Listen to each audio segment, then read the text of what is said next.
Hi there, meteorologist Chris Vickers. We have this weather update coming to you out of Hurricane Milton. Latest advisory numbers that were updated right at 8 o'clock. Winds 165. This moving east-northeast at 10 miles per hour. Pressure's now dropped to 902. This is a sign that Milton continues its intensification. Still a major Category 5 hurricane. And we're talking a little over 24 hours before it does make its approach to the Florida coastline. Major impact still going to be expected with this one.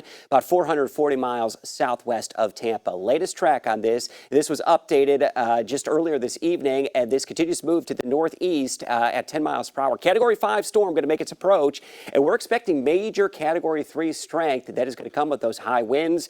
The storm surge risk and the risk of inland flash flooding going to be one of the great concerns as well as this unfolds. It's going to be a quick-moving storm, likely to maintain Category 1 strength as it moves across Florida, and it will emerge out into the Atlantic Ocean. Still with Category 1 strength as we go into Friday. The latest satellite on this one, there's been a few motions or wobbles on the path with Milton, and this is indicated by over the past 6 hours where we've seen that line. This wobble, or so to speak, in the change in the path is an indication that we saw some directional changes with where we expect Milton to end up going. So with the very defined eye Category 5 storm, the latest National Hurricane Center track has taken this one a little bit more to the south of the Tampa Bay area. So let's look at some of the models, and they're beginning to come into a bit more of a consensus here, where those more agreements or more clustering of those models showing us greater confidence as we grow a little bit closer to where we're expecting Milton to make a landfall. Now, it's going to depend significantly on where we see that greatest storm surge threat. It is going to be along and south of that line where we see that storm surge threat that's going to be the greatest. We do anticipate that that storm surge could reach 10 to 15 feet in those areas that are on the southern side of landfall. Now, watch very close. We're going to be updating those numbers as we go through the evening, especially in and around the Tampa Bay area for Pinellas County and into Hillsborough County. Those may be dropping if this southerly trend does continue to hold, and we'll pay close attention to that over the next 12 hours as we're going to lock in on where we expect that official landfall to be making its appearance as we go into Wednesday evening. High winds, they're going to be a certainty across much of the area, so I want you to be prepared and to plan on power outages, and some of those power outages, they could last days or longer, so be stocked up on all those supplies, and of course heeding those evacuation warnings that have been out for several days now. Winds may exceed 100 to 110 miles per hour with some higher gusts that will be possible, especially near and in and around the imminent landfall that will be occurring. A little bit more inland, especially along I-4. Some of those high winds may extend well out there through central Florida. Now, the wind field on this Milton is going to be expanding as we see some interaction with the upper level shear that's going to be taking place. So that wind field is going to be expanding as it approaches. So it's going to grow larger. It's going to generate more of a storm surge as it does approach the Florida coastline. We are expecting, there it is, Category 3. It's going to be a serious storm making landfall somewhere right around Sarasota and Manatee counties. Could be right over Sarasota itself. And we're going to update this with the National Hurricane Center track. It's been trending a little bit more to the south, and we'll have close eyes on that because that is going to dictate where we get the greatest storm surge. It is going to be south of that landfall. In fact, some of those storm surge indications, they've been rising down there toward Fort Myers, and now one of those worst case scenarios down toward Fort Myers. So what are the numbers now? What does it show as far as storm surge?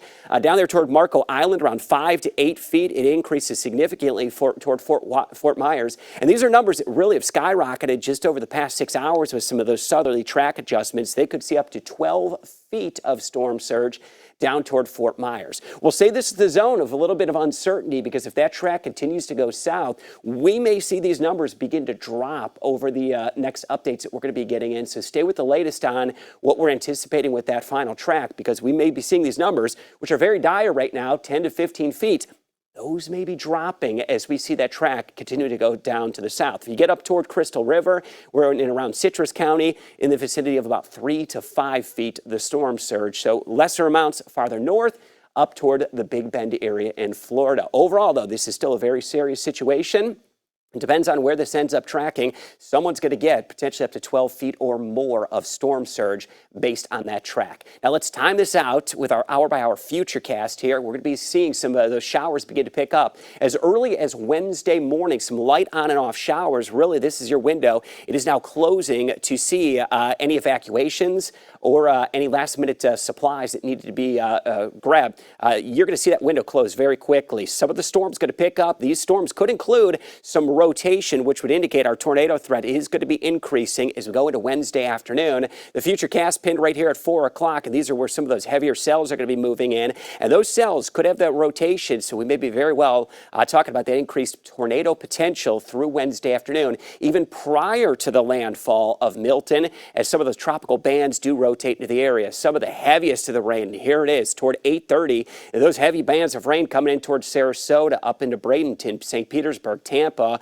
inland toward Lakeland as well. Parts of I-4 going to be really inundated with torrential downpours, and these rainfall rates are going to be quite heavy, which could amount to 6 to 10 inches of rain. Some areas over a foot of rain possible. We'll get more detailed with the landfall itself, but here we are approaching 11:30 p.m. and we're going to be right around the vicinity of landfall. And at this point, we're still expecting that's going to be down there towards Sarasota County, with the latest track that has been indicated to be nudging just a bit more to the south as we see that potential landfall. It will move on shore and eventually up the I-4 corridor, perhaps just south of the I-4 corridor, where some of those heavy winds are going to cut right across the central portion of Florida and may maintain hurricane strength as it completes its journey across Florida. One thing that's been elevating with some of the latest data that we've been looking at is the potential tornado risk, and this is going to be for Wednesday an increasing threat by early afternoon. In fact, could even get our first tornadoes that may be spinning up very early Wednesday morning, but as we see that risk increase through Wednesday afternoon into the evening, we may have multiple of those tropical bands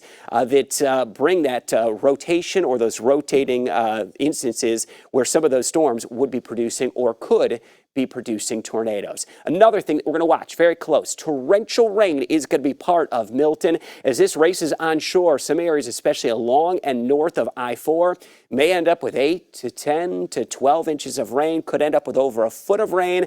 Grounds in some areas already saturated, so the threat of flash flooding that will result from the arrival of some of those tropical rains as Milton does work into the area. Let's look at the wind field. Mentioned before, that is going to be increasing, and how large that wind field is as it approaches. And here comes toward landfall. It's going to be making its way again, somewhere towards Sarasota, Manatee County, and eventually right across Florida and off into the Atlantic. It's going to take about 24 hours, though, for it to really make that complete transition from the Gulf over to the Atlantic, so conditions will remain dicey over that time. Let's get a little more specific with some of the local impacts when we're looking at the arrival and some of the impacts towards Citrus, Hernando, and Pasco counties.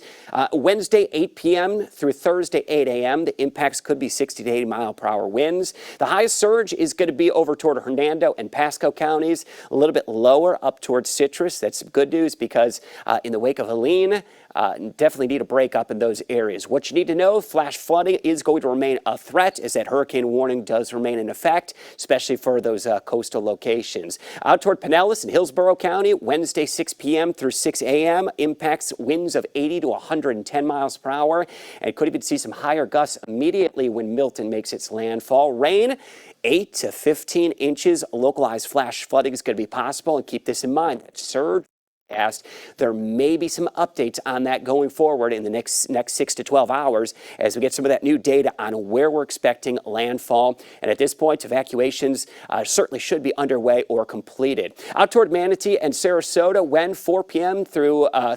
Wednesday through 4 a.m. Thursday, those impacts, those winds could reach 100 to 110 miles per hour. Rain could reach toward 10 inches or more. And our storm surge, this would be our area of higher confidence of seeing that storm surge potentially up to 11 to 15 feet. So it's not a question of if someone's going to get it, it is where we see that higher storm surge. Evacuations, we certainly hope that they are completed at this point for those that are in those vulnerable locations. A little bit more inland, the impact is going to switch to some power outages that could result from high winds and inland flash flooding. That's going to be for Polk and Highlands County in the midst of the heavy rains that are going to be coming onshore. So let's look at the latest track on this one. Some of those winds really going to whip up as we go with our future cast. This is our very own in-house model, which is indicating some of those higher winds that are going to be racing across the Gulf of Mexico, bringing that storm surge and high wind threats right across and into the area. We're going to continue to keep you up to date on the latest with Milton. This still remains a very serious hurricane, Category 5 strength. winds at 165 miles per hour, making its approach by 2 a.m. Thursday with those winds, Category 3 strength, 125 miles per hour.